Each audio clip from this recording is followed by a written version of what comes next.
أعوذ بالله من الشيطان الرجيم.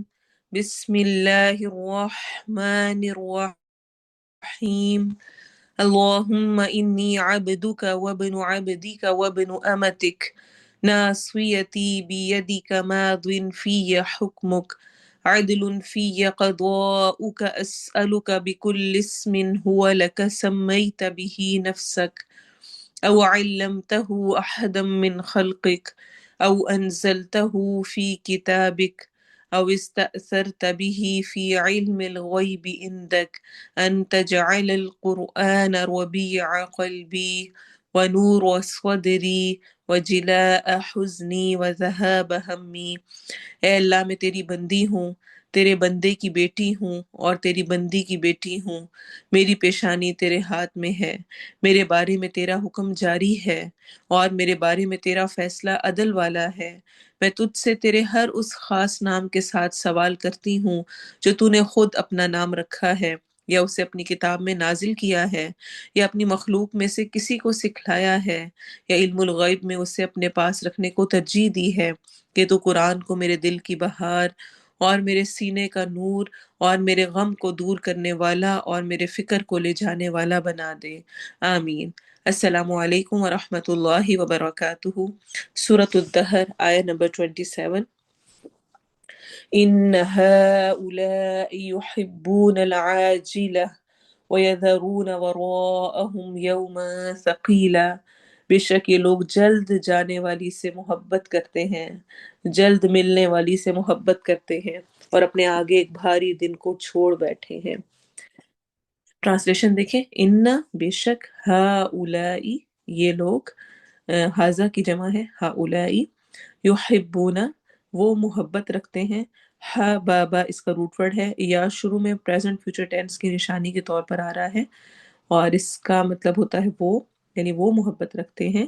واو نون آخر میں جمع کی نشانی ہے، واو نون یا نون واو الف الف تا ان میں سے کوئی بھی آ رہا ہو تو وہ اس بات کی نشاندہی کرتا ہے کہ یہ ورڈ پلورل ہے۔ العاجلۃ جلد ملنے والی، دنیا، عین جیم لام اس کا روٹ ورڈ ہے، الف لام کی وجہ سے یہ پراپر ناؤن ہے، اس میں معرفہ ہے۔ وَيَذَرُونَ اور وہ چھوڑ دیتے ہیں، یا وہ پریزنٹ فیوچر ٹینس یعنی فعل مضارع ہے، واو نون جمع کے لیے آ رہا ہے، درمیان میں واو ذال را اس کا روٹ ورڈ ہے، واو یہاں پر محذوف ہے، ڈراپ ہوا ہوا ہے حروف علت کی وجہ سے۔ اب حروف علت کیا ہیں اور روٹ ورڈ کیا ہے، اس کو ہم اپنی تفصیلی کلاس میں انشاءاللہ ڈسکس کریں گے اور کرتے ہیں سورہ آل عمران میں۔ ابھی آپ صرف اتنا ہی سمجھ لیں۔ وراءہم، وراء پیچھے کو کہتے ہیں، واو را حمزہ، ہم ان کے یا اپنے، یومن ایک دن، یا واو میم، ثقیلا بہت بھاری، ثا قاف لام، ثقیل اردو میں بھی استعمال ہوتا ہے، ثقیل زبان یعنی بھاری مشکل، جس میں جو لینگویج والی لغت کی جو بولی جاتی ہے زبان، اس کو ثقیل زبان بھی کہا جاتا ہے۔ تو بے شک یہ لوگ جلد ملنے والی سے محبت کرتے ہیں اور اس سخت دن کو پیچھے چھوڑے ہوئے ہیں۔ تجوید دیکھتے ہیں، ان نون پر غنہ کرنا ہے، ہؤلائی دونوں پہ مد ہو رہی ہے، لمبا کریں گے۔ یحبون ہا حروف حلقی میں سے ہے، یحبو واو مدہ کرنا ہے، واو ساکن ہے اور اس سے پہلے پیش آ رہی ہے تو اس واو کو ہم دو حرکہ لمبا کریں گے، بالکل ویسے ہی جیسے کہ ہم الٹی پیش کو کرتے ہیں۔ یحبون الف مدہ ہو رہا ہے، جیلتا ویذرون واو میں ہون گول ہوں گے، یا زال کو نرمی سے پڑھنا ہے، رو واو مدہ ہو رہا ہے، وراءہم واو میں ہون گول ہوں گے، را میں مد کرنی ہے، لمبا کرنا ہے، ہم یوم ثقیلا، یو میں ہون گول ہوں گے، اس کو یو سادہ نہیں پڑھنا، پراپر ہون گول کرتے ہوئے یو ثقیلا، اخفا کرنا ہے، نون کی آواز کو چھپانا ہے اور باریک اخفا کرتے ہوئے پڑھنا ہے۔ ثقی قوف کو موٹا کرنا ہے، یا مدہ کرنی ہے اور لا الف مدہ کرنا ہے۔ پریکٹس کرتے ہیں۔ ان هؤلاء يحبون العاجلة ويذرون وراءهم يوما ثقيلا إن هؤلاء يحبون العاجلة ويذرون وراءهم يوما ثقيلا إن هؤلاء يحبون العاجلة ويذرون وراءهم يوما ثقيلا إن هؤلاء يحبون العاجلة ويذرون وراءهم يوما ثقيلا إن هؤلاء يحبون العاجلة ويذرون وراءهم يوما ثقيلا إن هؤلاء يحبون العاجلة ويذرون وراءهم يوما ثقيلا إن هؤلاء يحبون العاجلة ويذرون وراءهم يوما ثقيلا بے شک یہ لوگ جلد ملنے والی چیز سے محبت کرتے ہیں اور ایک بھاری دن کو اپنے پیچھے چھوڑ رہے ہیں۔ کتنا ہی بیوقوف ہے وہ انسان جو کہ تھوڑی سی حقیر دنیا سے محبت رکھتے ہوئے ہے اور اس کے پیچھے اس کی ساری انرجیز، ساری صلاحیتیں اور سارا وقت لگ رہا ہے، اور جو ہمیشہ رہنے والی زندگی ہے، جو کہ سخت وقت آنے والا ہے، جس کا روایات میں ذکر ملتا ہے، اس کو بھولے ہوئے ہے۔ قرآن مجید میں سورۃ المؤمنون میں اللہ تعالیٰ فرماتے ہیں قیامت کے روز اللہ تعالیٰ پوچھیں گے بتاؤ زمین میں کتنے سال رہے ہو؟ وہ جواب دیں گے ایک دن یا ایک دن کا کچھ حصہ دنیا میں رہے ہیں۔ شمار کرنے والوں سے پوچھ لیں، جو کاؤنٹنگ کر سکتے ہیں ان سے پوچھ لیں، ہمارا تو خیال ہے کہ ہم اتنا صحیح رہے ہیں۔ ارشاد ہوگا ہاں تھوڑی دیر ہی ٹھہرے ہو، کاش تم نے اس بات کو اس وقت جانا ہوتا، اس وقت سمجھا ہوتا۔ دنیا تو ایسی چیز ہے کہ جس کو بالکل ہی حقیر کہا گیا، جس کے بارے میں حدیث میں آتا ہے، مستور بنو فہر کے بھائی کہتے ہیں نبی صلی اللہ علیہ وسلم نے فرمایا، مستورد بنو فہر کے بھائی کہتے ہیں نبی صلی اللہ علیہ وسلم نے فرمایا، واللہ اللہ کی قسم دنیا کی آخرت کے مقابلے میں مثال ایسی ہے جیسے تم میں سے کوئی شخص اپنی انگلی سمندر میں ڈالے۔ حدیث کے راوی یحییٰ نے انگشت سے اشارہ کیا اپنی انگلی سے، اور پھر دیکھے کہ انگلی کے ساتھ کتنا پانی لگا ہے۔ صحیح مسلم کی روایت ہے، ایک انگلی پہ پانی لگا ہوا اور پورا سمندر۔ دنیا اور آخرت یہ ہیں۔ اور اسی طرح آپ صلی اللہ علیہ وسلم نے فرمایا، ترمذی کی صحیح حدیث ہے، اللہ تعالیٰ کے نزدیک اس دنیا کی قیمت مچھر کے پر کے برابر بھی ہوتی تو اللہ تعالیٰ کسی کافر کو پانی کا ایک گھونٹ بھی نہ پلاتے۔ اتنی سی بھی اہمیت نہیں ہے، اس لیے دنیا حوالے کی ہوئی ہے، جو کرنا ہے جیسے کرنا ہے کرو۔ تو دنیا کی شان و شوکت اور دنیا کے پیچھے پڑ جانا انسان کو خسارے میں ڈال دیتا ہے۔ جب انسان دنیا دنیا دنیا کرتا ہے، اس کی خواہشات، اس کا مال، اور بس اس کو حاصل کرنے کی تگ و دو میں لگا رہتا ہے، تو اللہ اس کو دنیا کے حوالے کر دیتے ہیں، اور ملتا اس کو اتنا ہی ہے جتنی دنیا اس کی قسمت میں، اس کی تقدیر میں لکھی ہوئی ہے، لیکن وہ اس میں کھپ جاتا ہے، تھک جاتا ہے۔ اور اگر وہ اللہ کے لیے، اللہ کو راضی کرنے کے لیے لگ جائے تو پھر اللہ اس کو اس طرح نوازتا ہے کہ وہ سوچ بھی نہیں سکتا۔ اللہ تعالیٰ ارشاد فرماتے ہیں، حدیث قدسی میں آتا ہے، اے ابن آدم تو اپنے آپ کو میری عبادت کے لیے فارغ کر لے۔ فارغ کیسے کرنا ہے؟ ایکسٹرا کام سارے چھوڑ کر۔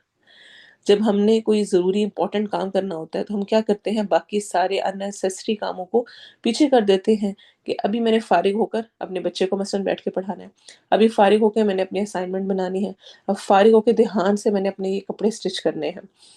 فارغ ہو کر میری عبادت کے لیے خود کو فارغ کر لے۔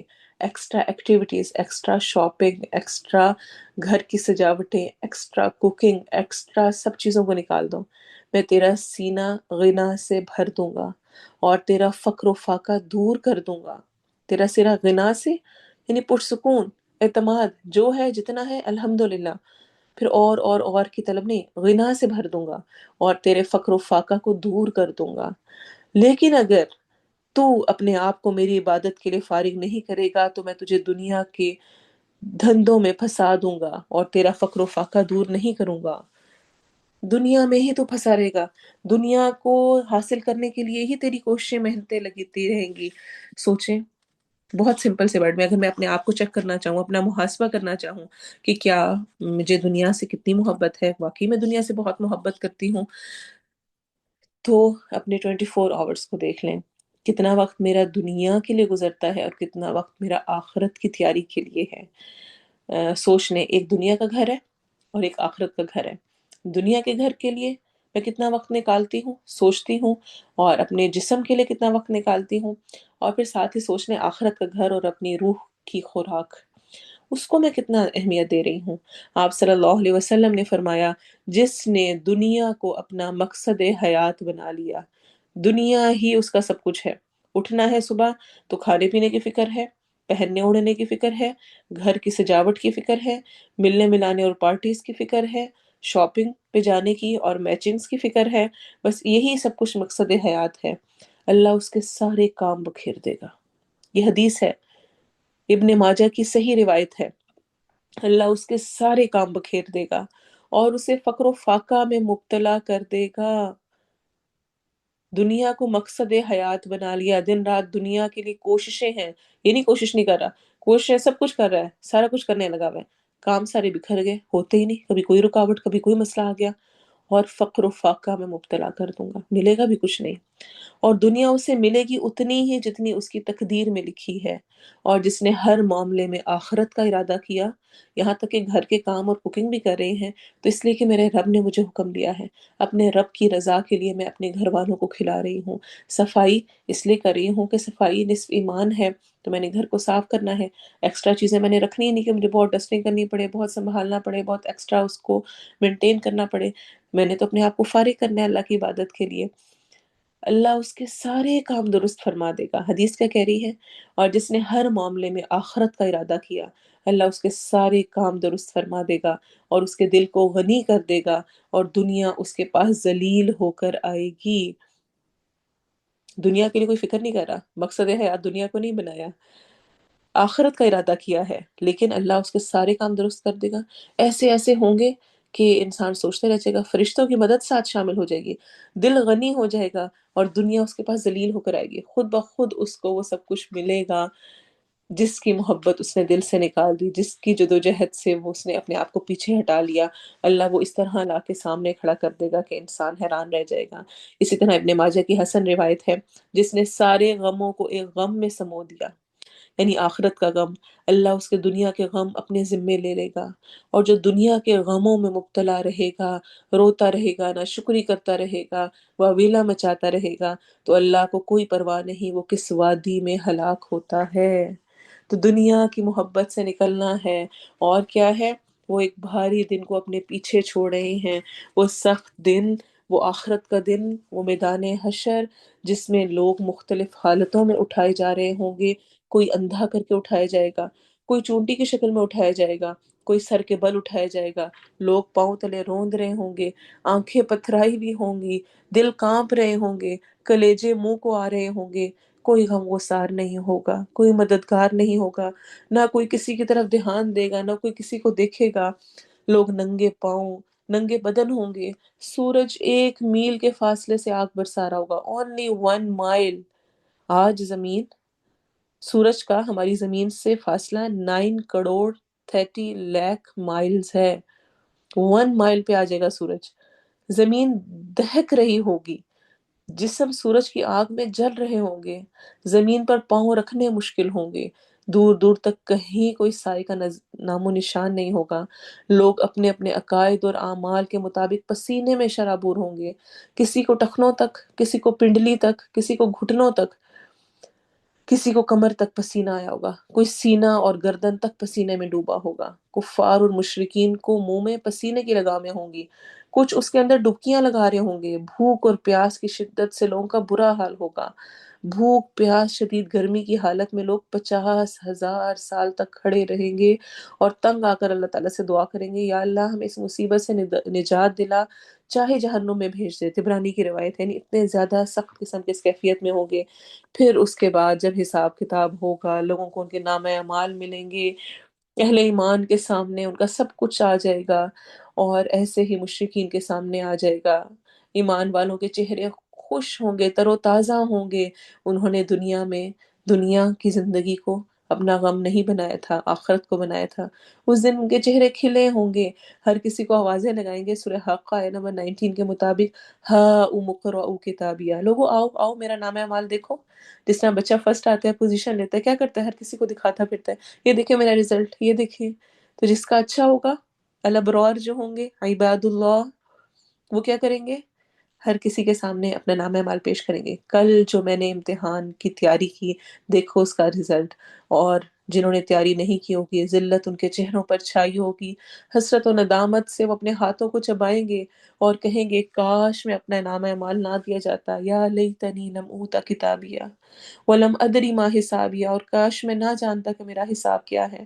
اور وہ اپنے نام اعمال کو دیکھ کر حیران ہوں گے، تعجب کریں گے اور کہیں گے یا ویلتنا ما لهذا الكتاب لا يغادر صغيرة ولا كبيرة الا احصاها، ہائے ہماری کم بختی، یہ نام اعمال کیسا ہے، کوئی چھوٹے سے چھوٹا یا بڑے سے بڑا عمل ایسا کچھ بھی نہیں جو اس میں شامل نہ ہو۔